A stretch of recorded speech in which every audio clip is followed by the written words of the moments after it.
Hey, welcome in, and I honestly have no idea why that's still playing.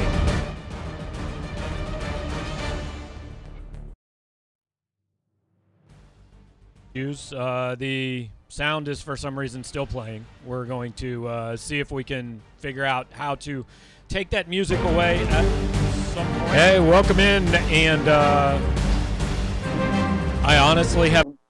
Okay, hey, technical solution for you guys. Don't have the YouTube show open in the background because it screws everything up. So we're the week is off to an excellent start here on the weekend recap.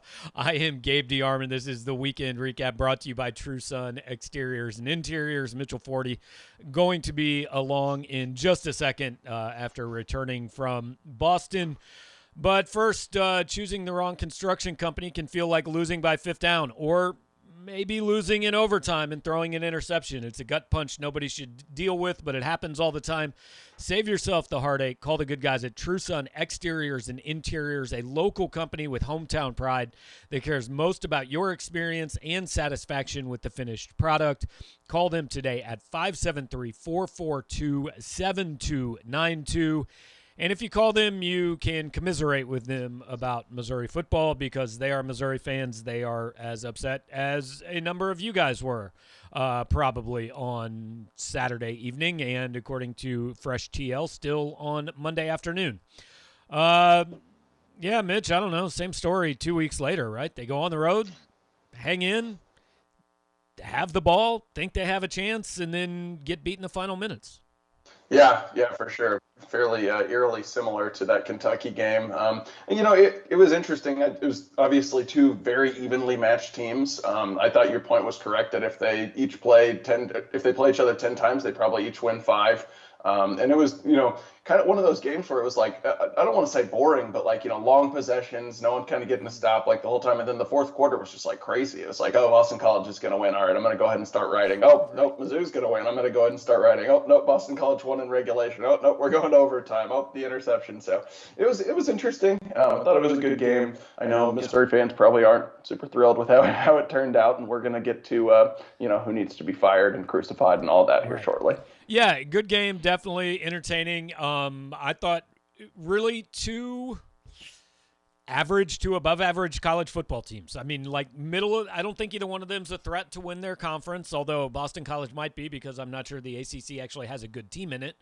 Missouri, certainly not a threat to win the SEC this year, but evenly matched teams and offenses that made a lot of plays, defenses that made a couple along the way, not a lot. So let's start there. Boston College takes the 34-31 lead. And, I understand why people are saying this because football has really become a situation where almost always I would rather be a fan of the team that is behind by 4 with the ball with a minute left than the team that's ahead by 4 on defense with a minute left. So I understand why fans are saying, just let them score, just let them score, just let them score. I also understand why with a 4-point lead, a coach is not going to do that. Yeah, for sure. And Mizzou had actually gotten a stop on the previous possession, although that was a long time before that because Boston College's last possession was long. I know you made this point on the postgame show. I actually got a chance to listen this weekend, and I said the exact same thing when the offensive face mask penalty happened. I was like, oh, I think that's bad for Missouri. I think they're going to now score with like 30 seconds left. I will say, obviously, I don't think they should have let them score. I do think you can kind of split the difference there by using your timeouts maybe a little bit more effectively. Ultimately, it did not come back to haunt Missouri. They executed that last drive perfectly, and it was good that they had one of those timeouts given how little time they ended up having left. That obviously helped get Harrison Mevis into range. But yeah, I mean, the real issue is the fact that Boston College was able to get the ball with 6 minutes left, and you knew there was a pretty good chance they could march down the field, use up all the clock, and score a touchdown. Well, the thing about calling timeouts, and that's where the offensive face mask comes in. If they're first and goal at the 9 with 2 minutes left, you're absolutely calling timeouts because they need a touchdown, and there's only 4 plays left. But once they're back at the 25-yard line, there theoretically could be 8 plays left, and if you've called your timeouts and they get a first down at the 12, there's nothing you can do. You just sit there and watch and hope they don't win on the last play of the game. So I didn't actually have a problem with not calling the timeouts, and Look, it's one of those things where when it works, like LSU last year, he is praised for having balls of steel and believing in his team and all that. And then when it doesn't work, like on Saturday, it's what in the world is he doing? I Right. think And it also did end up working Saturday right, too. true. I mean, it forced overtime. So. Right. And that's where I want to go. Like, it is amazing to me at all levels of football. It's more in college because the clock stops, but in what you can get done in 25 seconds. I mean, Yeah. Bazelak takes them down the field and frankly did it after missing a throw on first down that would have made the drive quite a bit easier, but he gets them to the 39-yard line, and I don't think it should be lost. That was a perfectly executed drive by Bazelak, by Bannister, by Kiki Chisholm, and by Eli Drinkwitz. I mean, those last, and I watched the postgame this morning and saw somebody did ask him about it. It might have been you, but getting those extra 3 yards on that out pass to Bannister, they don't get to overtime without that pass because that kick was good from 56 and it was not going to be good from 59. Yep, absolutely. Yeah, no, so going back to your first point, I actually think if you're going to get mad at Drinkwitz about timeout usage, it might have been worse that he didn't take a timeout at the end of the first half because Mizzou could have got the ball back with, I think, like 50 seconds left or something like that, and he just let BC run it down to 10 seconds and kick that field goal. Like, to your point, like, 35 seconds is all you need to get in field goal range when you got a kicker like that. If you know you're going to be playing a close game, why not at least give it a shot? If if it doesn't work out on the first play, you take a sack or something like that, fine, whatever. You can let the clock run out because BC only had one timeout. But anyway, yeah, that last drive was really well executed, and then I think goes to the points that a lot of people, including us, have been kind of trying to make since this game is, yes, the quarterback made two bad throws that ended up costing you in this game because the margin of error was pretty slim. The offense and Connor Bazelak did a lot of things right. They that last drive was really well done. And they obviously scored 34 points, which is not a given in football. So yeah, I was impressed certainly that Mizzou was at least able to rally there. And that's twice now in 15 career starts that Bazelak has taken them at least 40 yards with less than a minute left, and Mevis has made a decently long field goal to either tie or win the game. I mean, that's something you can start to almost count on. Like, hey, if we're within a score in the last 2 minutes, we've got a chance. We've got something to feel good about. And that shouldn't be, look, there's no moral victories, and certainly in a pick'em game, it hurts that Missouri lost it. But I think overall that you feel good about. What do you feel good about on defense? What worked there? Not very much. Really, very little. I mean, like, it's just one of these things. Like, people are going to get tired of us saying the same things and talking about the same things. They're going to get tired of the coaches saying the same things. But like, they just got pushed around. I mean, like every single play, it seemed like Boston College's offensive line was shoving guys downfield, like 3, 4, 5 yards. I mean, it was extremely noticeable. And Boston College does have a good offensive line, but at this point we've seen it from everyone. Central Michigan did it, and their offensive line is not looking like anything. I mean, I haven't watched them play any other games, but like I don't think their offensive line is loaded with NFL prospects like Boston College's allegedly is. So like that doesn't really make you feel any better. And when another team is able to run the ball like that, you got to do something to adjust. And I do think I've seen some people say like, Mizzou's just doing the same thing. I think they've tried to adjust. I mean, they put 8 guys in the box. They blitz a ton, and I think they have to keep doing that. But then you're asking cornerbacks to cover receivers, one-on-one. You're opening up, obviously, the door for a lot of other things. You're, leaving open lanes for a quarterback to scramble if he can get out on the edge. And so, that's ultimately the kinds of things that beat Missouri. And Eli Drinkwitz said that after the game. I asked him about that too, and he was just like, yeah, I mean, when you put 8 guys in the box, you're going to be putting in a bad situation on the back end. And credit to them, they noticed that. They called that play in overtime and took advantage of it. Well, and I did notice the one stop that Missouri got in the second half. Steve Wilkes put 8 guys in the box, and he blitzed the hell out of Dennis Grosel. And it worked. Mm-hmm. They got a 3 and out. Now, look, if you do that you can do that every series, and Missouri might have to. They might just have to say, hey, we're just going to have to put 8 guys in the box and pray. You are going to get beat sometimes, like you were just saying, and I think it almost becomes a thing, would you rather just die quickly, or would you rather, have a long, slow, painful death? I guess in the end, it doesn't really matter. Either way, you get killed. But, I do think that Missouri fans almost have come to the point where they're like, I'd rather give up a 60-yard pass than just watch them run for 7 every single time they touch the ball. Because that 67-yard touchdown run by BC, I don't know if you've gone back or had a replay that you could see. I'm not – they didn't get shoved backwards, but the BC offensive line was blocking down to the right. Kobe Whiteside and N'Keal Byers were shoved 3 to 4 yards off their spot there. And then, Isaiah McGuire just gets moved a little bit, and all of a sudden you've got Ish Burdine in the hole trying to make a tackle that he didn't make. Whether he can make it or not, I don't know, but he didn't. Yeah, I will go back to, that stop in the second half, too. What I think was the biggest key is just they stopped the run on first down. Right. Boston College ran for like 1 yard, and, then it all of a sudden is a lot easier because you go, okay, this team's probably going to pass. Although if I was Boston College, honestly, I would have run on second down again, too. But, that's the key. Boston College all day was running for, 3 to 10 yards on first down, and then it just becomes impossible because you can't get after the quarterback if you're blitzing. Like a lot of times, it just becomes ineffective. So I think that was the biggest thing. And I initially watching and on that long touchdown, there was some missed tackles, and Jalen Carlisle had a chance at the end. Was more thinking like, oh man, there's a tackling issue. But definitely as the game went on, and as I've kind of looked back at a few things since, I do think.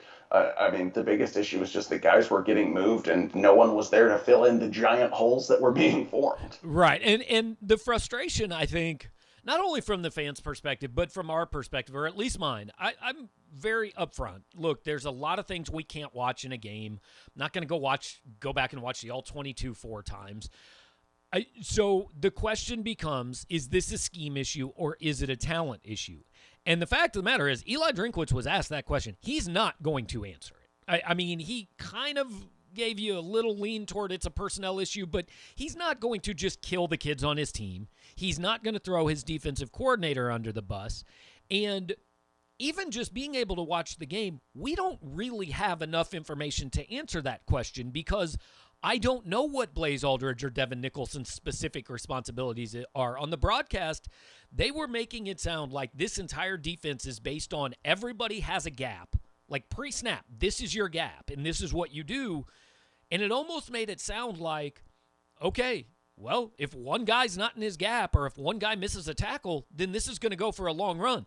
I will say, if that analysis is accurate, you can't do that with most college players, and you definitely can't do it with the college players Missouri has on this defense because we've seen 4 weeks of proof it doesn't work. Now, again, I don't know for sure if that's accurate, but if it is, then I do lean toward, you got to figure something different out. Yeah, not even more general than that. I've said consistently, I think the issue is more so the personnel. I just don't think they have the guys, and as we've said many times, if you can't get off a block, there's no defense that's going to really work. But I do think that, obviously, it can't all be all talent because there's certainly I think there's other teams out there who Mizzou has at least as much talent as who aren't giving up 270 rushing yards a game. Right. They're last. It's not that I think people expected Steve Wilkes to come in and turn this, a group of guys that maybe doesn't have the talent into a top 15 defense. It's just if they could just be bad, they'd be okay. Right. But instead they're the worst. And I honestly said I thought that would get better. And obviously there's still time. But, after the Kentucky game, I was like, Kentucky's got a good offensive line. Let's not panic. They're not going to stay last in the country, but they have. It's been just as bad. And so, it is definitely on the coaches at some point to, make some tweaks that at least improve it a little bit and make it so the other team can't hand the ball off every play. And I wrote about this a little bit this morning. I think, and look, I've got a lot of experience watching a team that is probably the best in the country or the best in the league on one side of the ball and very much not that on the other side of the ball. And I'm not saying Missouri has the country's best offense, but I think when we watch a team that's so clearly slanted toward one side of the ball as far as their talent, we tend to, rather than blame the side that's not good enough, we tend to almost focus more on the side that is actually doing a pretty good job and say, well, they're not perfect, so they lost too. And look, the offense did contribute a little bit. There were some things they could have done better. But overall, Missouri played a good enough game on offense to win that in regulation. Yeah, absolutely. And they've played good enough on offense to win all their games, I Yeah, think. I think the common denominator there, if we want to go ahead and complete the Chiefs analogy, because I caught the second half of that game yesterday, was, when you've got a defense that's struggling, the margin for error for the offense is so slim and turnovers become such a big deal. I mean, it's just you can't waste possessions because you're not going to get enough stops. And, I put in the game preview for this Boston College thing, and not really patting myself on the back here because this is like every extremely game. elementary Right. football analysis. But I was like, if they lose the turnover margin, they're not winning this game. Like if Yep. one team wins the turnover margin, that team's going to win this game because there's two evenly matched teams. Like, sure enough.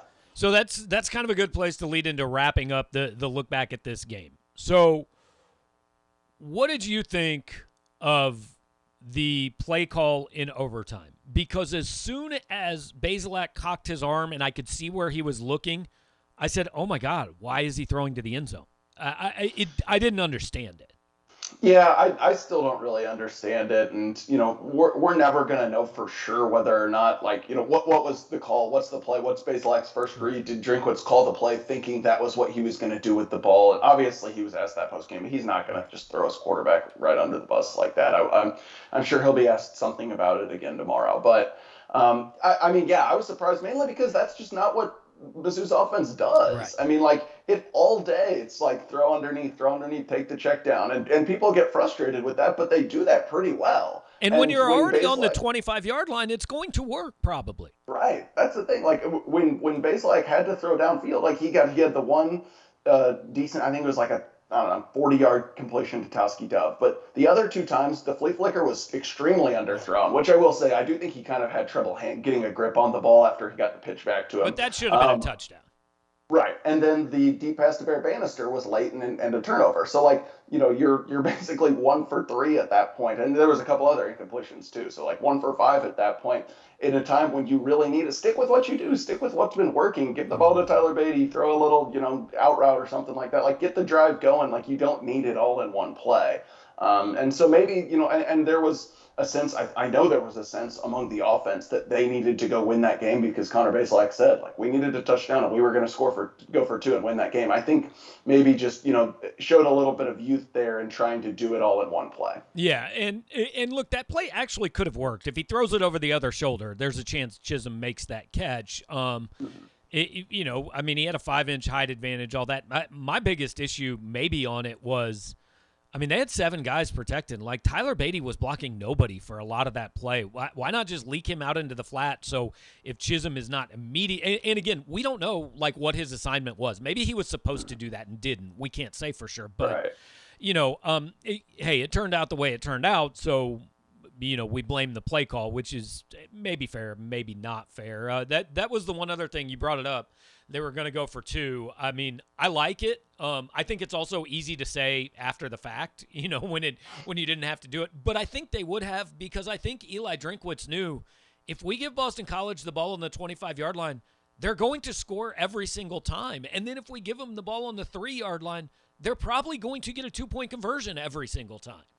Yeah, no, I believe it because, I mean, yeah, it wasn't even Drinkwitz who said it. It was Baselak, so I'm Right. sure he had been told that from Drinkwitz. So the other thing I'll say, just real quick about that last play, and I kind of feel bad that, we've ended up beating it so much to death because obviously, that wasn't the biggest issue with this Right. game. It was the other side of the ball. But if you're going to keep 7 guys in to protect, go through your reads. You got time. If you know you've got max protection, you don't need to the play where you take the snap and just throw a fade to the guy who's taller. That's when you think you're getting blitzed and you're saying, okay, on this down, either it's gonna be incomplete or my guy's gonna come down with it. Like that when you have max protect and you've got guys, 2 defenders blocking, 2 offensive guys blocking a few defenders, you can go through your reads and maybe hit Daniel Parker over the middle. Yeah, so not great. We'll take a couple of the questions and comments on this game before we kind of move on to everything else in college football. Cam says would prefer for Mookie to not be posting things like he did on Instagram. So if Mookie Cooper posted a thing on Instagram Saturday night that said something along the lines of sure would like to play some wide receiver. I think he had 11 snaps on Saturday. He had 1 touch. I know you said at the game you thought he was hurt. Before we get into whether this is a big deal or not, let me say that this is clearly no more than the second most offensive thing posted on social media by a guy who used to play football at Ohio State this weekend. So, it could be a lot worse. That is true. And yeah, to clarify, I thought he was maybe hurt not because I saw him like Right. anything like him limping, but he didn't play at all in the second half. I don't think he was on the field in the second half. So yeah, we were wondering among the press box where he was. Yeah, I don't know. I mean, like my initial thought is just like, man, maybe he's still getting back from the foot, just not explosive enough yet. But clearly he doesn't think that's the case, at least based on his Instagram comments. And tempers do flare after a loss. Like I wouldn't read too much into it. I don't think like he's going to transfer again or anything like that. But certainly, I will say I haven't seen him do anything that suggests he needs to be playing over these other guys who are playing wide receiver. I mean, Mizzou's got a lot of them, and I've yet to see Mookie Cooper like make anyone miss. Right. I mean, Towski Dove averaged 29 yards a catch on Saturday. Barrett Bannister put them in position to win the game. Kiki Chisholm made a ridiculous catch on that last drive and was the target on the touchdown. Who's he replacing here? Right. I mean, now that's not to say there wasn't a series in the third quarter he could play, but in crunch time, he's not one of the top three right now. And really, I think the guys he's competing with touches for are the slot guys, Bannister and Looper, and Tyler Beatty, because they used him the same way they used Tyler Beatty. And if you're going to tell me Beatty needs less touches, especially in crunch time, in high leverage situations, I'm going to say no, he's their best player. Give him the ball. And speaking of Tyler Beatty, I mean, like, let's not pretend what Mookie posted on social media was all that bad. Like, ideally, would you wish he wouldn't? Sure. But I know I got a text from a guy that used to play at Missouri. Said, I played with guys who posted something like that literally after every game for 2 years, and they went on to be really good players. Tyler Beatty has made a career out of making people think he's going to transfer on social media. I mean, he's done it every single year. So now he's their best player. Didn't he like a post like, I'm going to announce where I'm going to be playing football next year? Yes. And then it was Missouri. Yes, legitimately like, hey, big announcement coming. I'm staying. Well, was there some thought you weren't staying? But I mean, he's legitimately done it every offseason. So my point is, Mookie's 20 years old, man. I mean, I'm sure Drinkwitz probably will talk to him and say, hey, maybe don't do that. Maybe if you've got an issue, come talk to me. And is it going to cost him a series in the next game? It might, but I don't think it's a major deal either. Exactly. Yeah, no, that stuff happens. I mean, no one's happy when a team loses. And I will say this, I just kind of thought of it again. I know that some people questioned kind of Connor Baselak's fire after the game. I guess he was like saying hey to the BC quarterback. He was like sad after the game, which is rare for him. He never shows emotion. I thought he was going to cry at one point. So like, I think he took the loss pretty harder than you did. It's safe to say. Well, and also like, I mean, the other quarterback came over and said hi, and Connor congratulated him. There's nothing wrong with that. I mean, yesterday, Nick Bolton and Larry Roundtree swapped jerseys on the field. Is Nick Bolton a bad person because his team lost and he did that with his college teammate? Of course not. I think we read way too much. We're just looking for reasons. We want them to outwardly be as mad as we are that they lost, and I say we collectively, not we, you and me. But one more on this, because this is kind of interesting, I think, to talk about, and then we'll move on to kind of the rest of the weekend. But Kyle says, my biggest worry is the underwhelming start of the season will slow down momentum that was building with recruiting and the fan base. And I think it's a legitimate concern. Look, Luther Burden is not being sold on we're going to go 10-2 this year come play here. He knows that. He knows if the idea is Luther Burden wants to win the most games he can win, well, he's not coming to Missouri. He's going to Georgia or Alabama. There's zero question if that's what it's about with him. So I don't think 6-6 kills your recruiting class. What can start to impact it is, okay, they're 2-2 and they come back for Tennessee. What if there's 41,000 in the stands? And then what if they lose that? And what if there's 37,000 for homecoming? That type of stuff does start. And I want to be clear, I'm not saying that, hey, this is on you to spend your money and go to the games. They have to give you a reason. But also, Missouri is 2-2 with 2 one-score losses to teams that are at least as good as they are. This is not a wheels off the bus situation.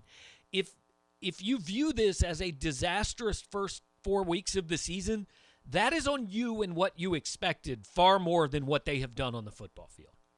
Yeah, for sure. And yeah, so to your first point, I mean, these kids are not idiots. They're not being, they're not under the impression that Mizzou was going to win the national title this year. And because the coaches aren't idiots and the coaches are being realistic with them. Right, yeah. Like kids who want to win a whose number one goal is to win a national title, go to Bama, and most kids aren't good enough to do that. It does actually just so happen that Luther Burton is, but Right. still. Um, and then to your second point, yeah, I mean, I do think that, and we talked about this before the game, that this loss does hurt a little bit from a fan momentum standpoint, and I can't argue with that. I mean, like, it is less exciting to now say, oh yeah, I mean, maybe we'll go to the Belk Bowl, or I don't even know what bowls are with the SEC anymore. The Liberty Bowl, like that's I guess as good as this season's gonna get. I understand how that's not very fun as a fan, and that doesn't get you fired up to maybe spend money and drive 4 hours or something like that to come see a game. But it is important for the program, yeah, to put some people in the seats and to have people there when these recruits come to visit. Absolutely. And I can tell you, this is not speculation on my part. The people in Drinkwitz's first 2 recruiting classes, the kids, they were 100% being told, look, this is going to be a process. Do not judge us on our record on the football field this year.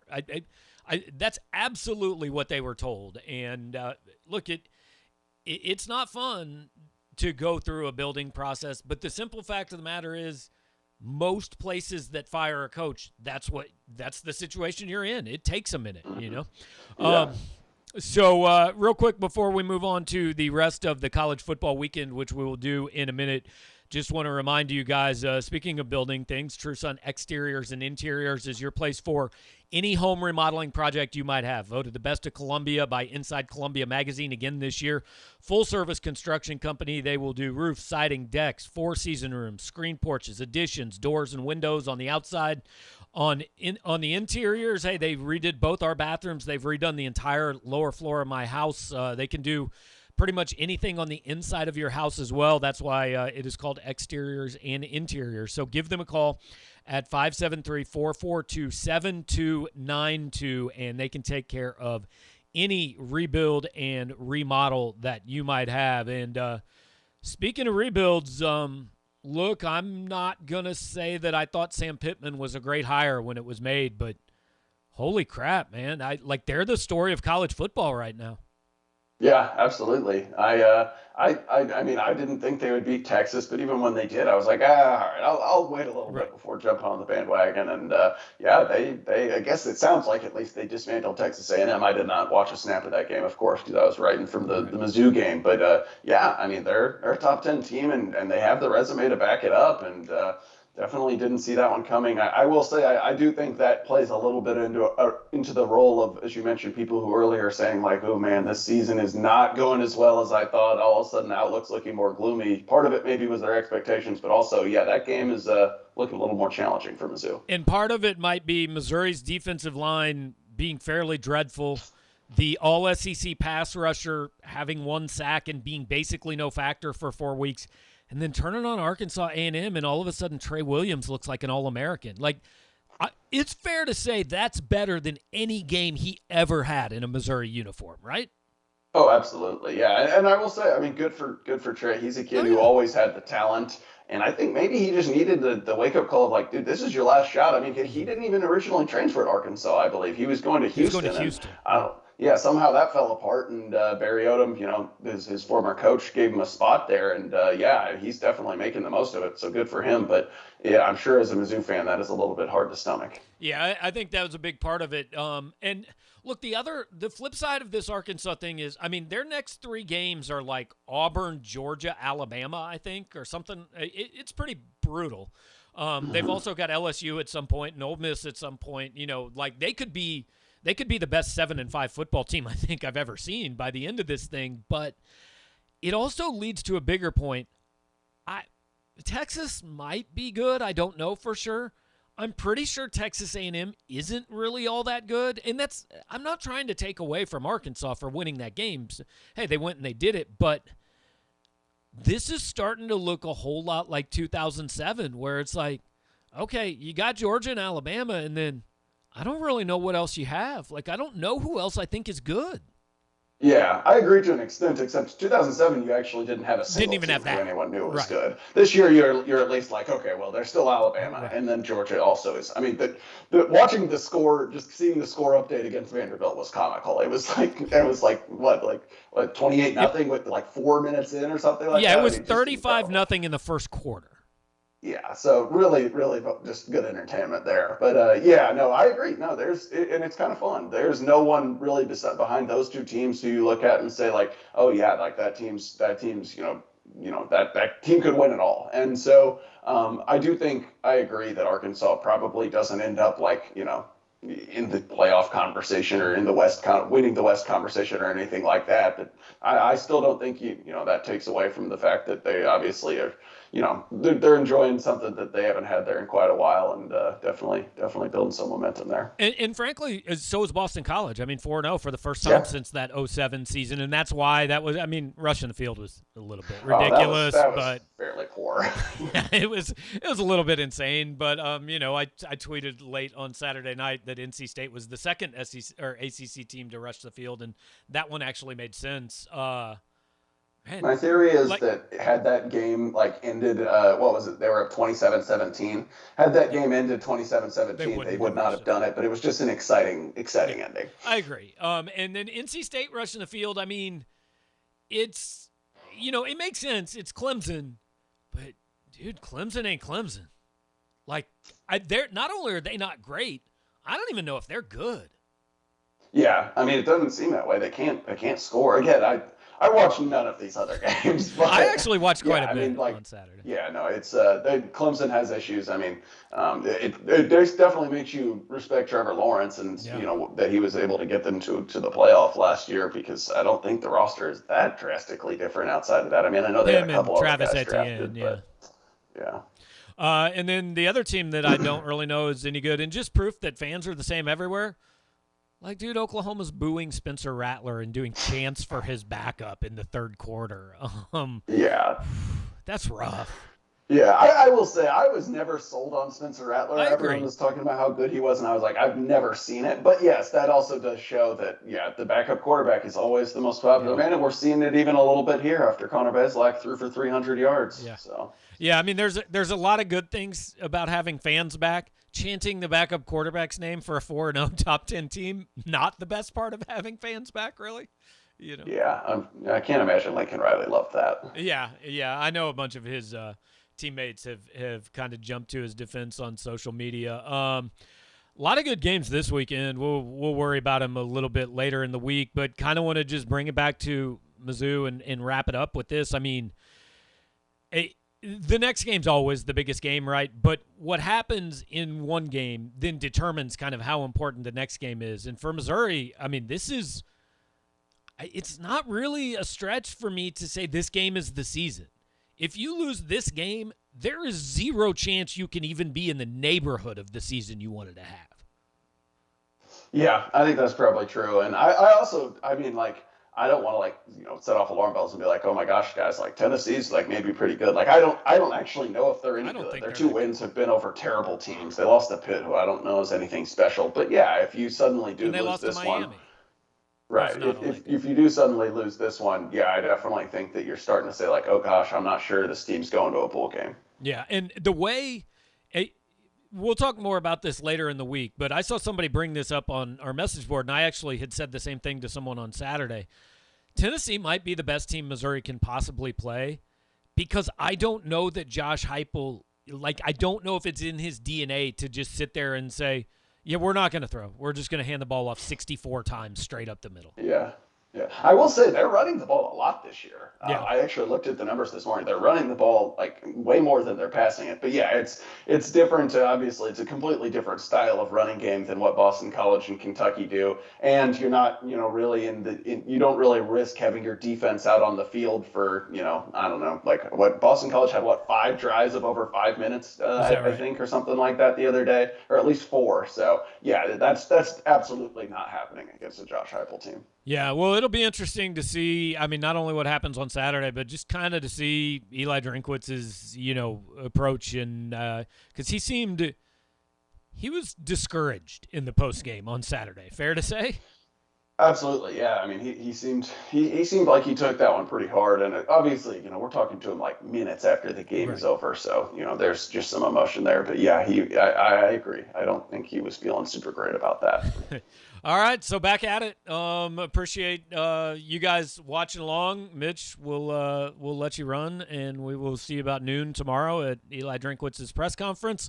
Want to remind the rest of you guys before you do take off to do a couple things. First of all, hit the like button on the show. Hit the subscribe button on our YouTube channel.